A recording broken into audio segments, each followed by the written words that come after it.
SMCI stock analysis. Is it a time for a buy? Watch this very short 1-minute video till the end, find out. First of all, I'm going to start saying that supermicrocomputer stock, another day, another 10% down.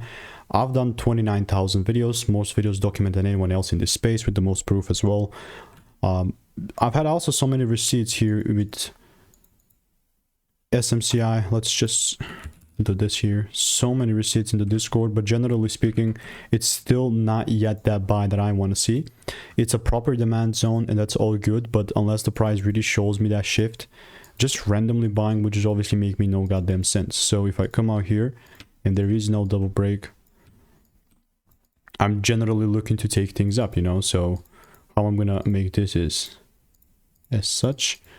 In the meantime, all I'm doing is I'm obviously waiting, and unless now I see that double break confirmation, then there's obviously no way that I'm just going to randomly buy, you know. So that's how SMCI is looking like. I will obviously continue to keep you updated.